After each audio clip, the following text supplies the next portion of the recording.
اعوذ باللہ من الشیطان الرجیم بسم اللہ الرحمن الرحیم۔ صرف تمہاری سفارش پر میں اس گستاخ معلم کی رہائی کے احکامات جاری کر دوں گا، لیکن تم بستان سے کہہ دینا کہ اب اس کی طرف سے شکایت آئی تو میں اس کی ذمہ داری بستان پر ہوگی۔ وہ خود کو نظر بند سمجھے اور کوفہ سے باہر جائے تو اجازت لے کر ابن زیاد کو بالآخر بیٹی کی ضد کے سامنے ہار ماننی ہی پڑی۔ اس کی بیٹی نے فوراً کنیزوں کو دوڑایا تاکہ وہ بستان کو یہ خوشخبری سنا دیں۔ زندان کی سیلی ہوئی بدبودار تاریکی میں مختار نے ایک دن معلم عمیر کو مخاطب کیا، سنتے ہو عمیر ہمدانی، تمہارے لیے ایک اچھی خبر آنے والی ہے۔ عمیر چونکا اور ایک آہ سی بھر کر بولا، یا امیر، اب تو ہمارے نصیبوں میں تازہ ہوا اور روشنی بھی نہیں رہی۔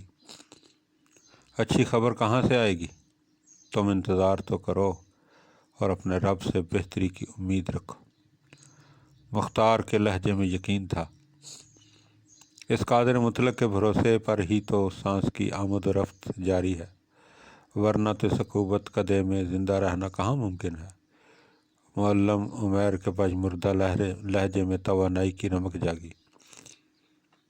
اللہ تعالیٰ اپنے حبیب صلی اللہ علیہ وآلہ وسلم کے صدقے میں یہ دن بھی کاٹ دے گا۔ تم تازہ ہوا میں سانس لوگے اور سورج کی کرنوں سے معانقہ کرو گے۔ مختار بولے، خدا آپ کی زبان مبارک کرے۔ معلم نے حسرت سے کہا، مگر میں ابن زیاد بدبخت کی فطرت سے واقف ہوں۔ وہ حسین مظلوم کے طرفداروں کو اپنی حکومت کے لیے ایک سنگین خطرہ سمجھتا، اس لیے وہ دوستداران حسین سے زندان بھر کر انہیں بالکل فراموش کر دیتا ہے اور ان کے معاملے میں کوئی سفارش قبول نہیں کرتا۔ تم اس سب کی فکر نہ کرو، خدائے بزرگ و برتر کی رضا شامل حال ہوئی تو ابن زیاد جیسے تو پاؤں کی گرد ہوں گے۔ مختار کے لہجے کا اعتماد معلم کے دل میں اترا اور زندان میں ٹھہرے ہوئے وبال لمحے اس کے لیے گوار ہو گئے۔ اسی وقت زندان کا مضبوط دروازہ کھلنے کی آواز آئی۔ مختار نے معلم کو ٹھہوکا دیا اور دبی زبان سے بولے، لو عمیر ہمدانی، کھلنے والے دروازے میں سے تمہاری رہائی کا پروانہ آ رہا ہے، اٹھو، چلنے کی تیاری کرو۔ یہ آپ کیا کہہ رہے ہیں؟ معلم عمیر نے حیرت سے کہا، جب تمہارا نام پکارا جائے گا تو تم جان لو گے کہ میں جو کہہ رہا ہوں درست کہہ رہا ہوں۔ الفاظ ابھی مختار کے منہ میں ہی تھے کہ داروغہ زندان نے بلند آواز میں پکارا، معلم عمیر ابن ہمدانی، اٹھو، تمہاری رہائی کے احکامات آ گئے ہیں۔ معلم چند لمحے حیرت سے ساکت سا رہا، پھر پلٹ کر مختار کے گلے لگ گیا اور دل فگار لہجے میں بولا، بلا شبہ اس عقوبت خانے سے رہائی میرے لیے خوشی کا باعث ہے، مگر یہ خیال میرے دل کو چھید رہا ہے کہ آپ کو ظلم و ستم کی اس تاریک رات میں تنہا چھوڑ کر جا رہا ہوں۔ اپنے دل کو افسردہ نہ کرو عمیر ہمدانی، تمہاری رہائی نیک شگون ہے۔ ہم تمہاری اس رہائی میں اپنے مقصد کی تکمیل کو پوشیدہ دیکھ رہے ہیں۔ اگر ممکن ہو تو اپنے وعدے کا پاس رکھنا، اور مختار نے یاد دہانی کروائی۔ وہ وعدہ میرے دل پر لکھا ہوا ہے اور اب میری زندگی کا مقصد اس کے سوا کچھ اور نہیں کہ کسی نہ کسی طرح آپ کو کاغذ و قلم فراہم کر سکوں۔ اللہ تمہیں اس کی جزا دے گا۔ چلو اب سدھارو۔ فی امان اللہ۔ مختار نے اسے رخصت کیا۔ وہ اندھیرے میں ٹھوکریں کھاتا زندان کی تاریک سیڑھیاں چڑھ گیا۔ معلم عمیر ہمدانی زندان کوفہ سے ایک نیا عزم لے کر آیا تھا۔ اس کی بھتیجی بستان نے اسے تاکید کر دی تھی کہ وہ اب کسی ایسی سرگرمی میں ملوث ہونے کی کوشش نہ کرے جو اسے حکومت کے کار پردازوں کی نظر میں لے آئے۔ اس نے اپنی بھتیجی کو تو اطمینان دلا دیا، لیکن خود اپنی بیوی کو خرچ اخراجات دے کر اس کے قبیلے میں بھیج دیا، اور ہر وقت اسی فکر میں رہنے لگا کہ مختار کی فرمائش کس طرح پوری کرے۔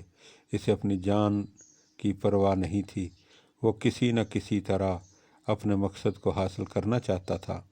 بہت کچھ غور کرنے کے بعد ایک روز اس نے بہت سے تحفے اکٹھے کیے اور انہیں ایک گٹھڑی میں باندھا، اسے سر پر رکھ کر داروغہ زندان کے گھر پہنچا۔ دروازہ کھٹکھٹایا تو ایک کنیز باہر آئی۔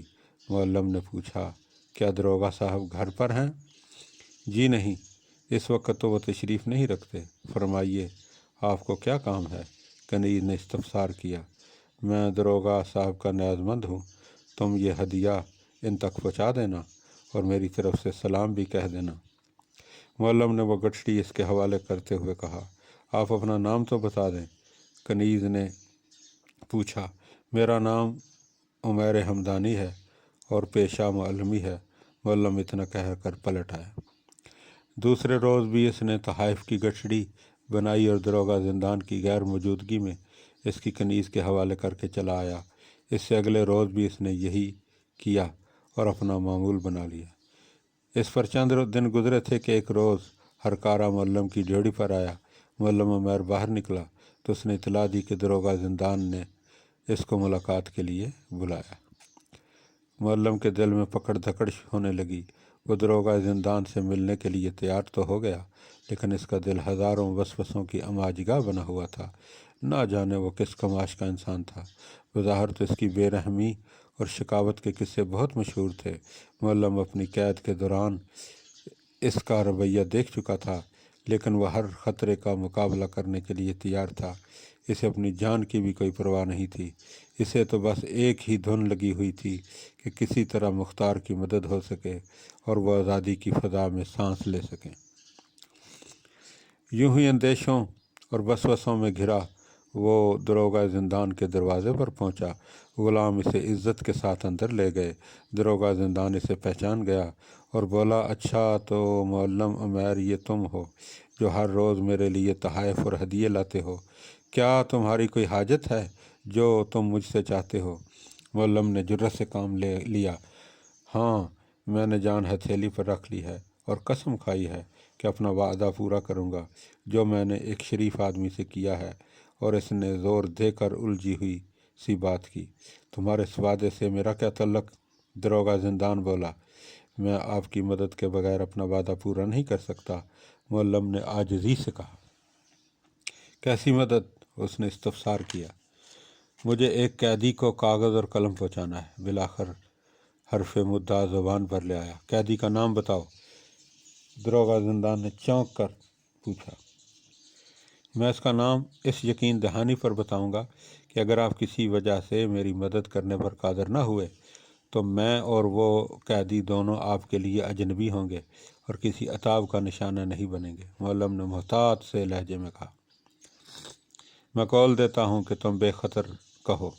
داروغہ زندان نے یقین دلایا۔ معلم عمیر نے ادھر ادھر دیکھا، یہاں ہماری بات محفوظ تو رہے گی نا؟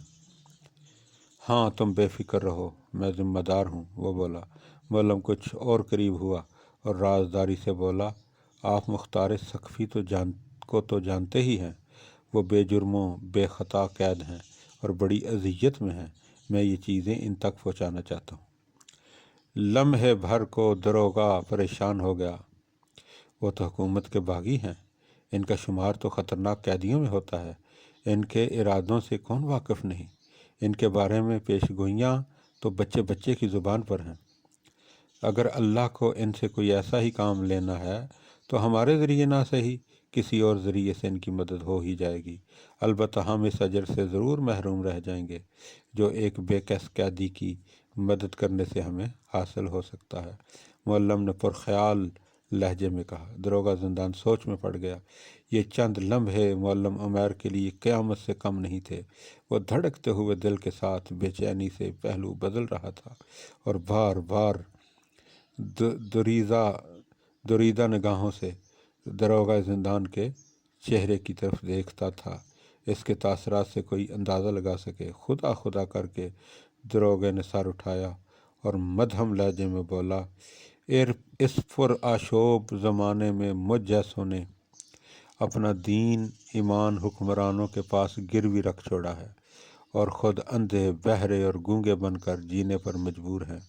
دل کی بات زبان پر لائیں تو سر نہیں رہتا، ورنہ میں بھی حسین مظلوم کے لیے خون کے آنسو روتا ہوں۔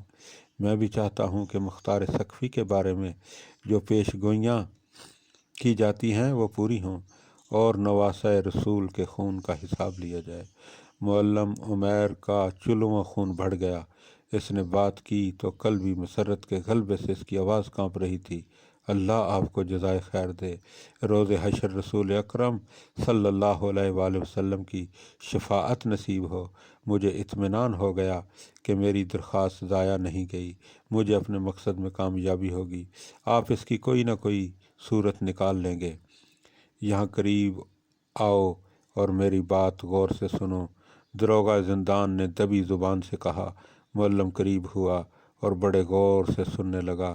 اس کے چہرے پر یقین و اطمینان کا پرتو نظر آنے لگا۔ وہ اٹھا اور دروغہ زندان کے ہاتھ چوم کر رخصت ہو گیا۔ باہر آیا تو عالم سرخوشی میں قدم کہیں رکھتا تھا اور پڑھتے کہیں تھے۔ وہ اپنی دھن میں مگن چلا گیا اور اسے پتہ بھی نہیں چلا کہ وہ کب گھر پہنچ گیا۔ اگلے روز زندان نے کوفہ کے دروازے پر تھا۔ اس کے سر پر ایک بڑا خوان اور بغل میں گٹھڑی تھی۔ پہرے دار نے اسے احاطے میں ہی روک لیا، لیکن وہ آگے جانے پر اصرار کرنے لگا۔ بات بڑھی تو دروغہ زندان کو بھی خبر ہوئی۔ وہ غصے میں بھرا ہوا آیا اور اکھڑ پنے سے بولا، اے شخص، تجھے معلوم نہیں ہے کہ یہاں انتہائی خطرناک مجرموں کو قید کیا گیا ہے، ان سے ملنے کی اجازت کسی کو نہیں ہے، تو پھر تو یہاں کیا لینے آیا ہے؟ تیرا ارادہ کیا ہے؟ معلم نے نہایت عاجزی سے کہا، حضور، میں یہاں کسی برے ارادے سے نہیں آیا، مجھے تو اپنی مجبوری یہاں کھینچ لائی ہے۔ کیسی مجبوری؟ دروغہ زندان نے ڈانٹ کر پوچھا۔ میں ایک سازش کا شکار ہو کر اس زندان میں قید رہا ہوں۔ اس وقت میں نے منت مانی تھی کہ اگر اللہ تعالیٰ نے مجھے اس قید سے رہائی دی تو میں اس کے نام پر قیدیوں کو کھانا کھلاؤں گا۔ آپ مجھ پر اتنا کرم کریں کہ یہ کھانا قیدیوں تک پہنچا دیں تاکہ میں اس منت کے بار سے سبکدوش ہو سکوں۔ معلم نے اپنے سر سے خوان اتار کر زمین پر رکھ دیا اور ہاتھ باندھ کر کھڑا ہو گیا۔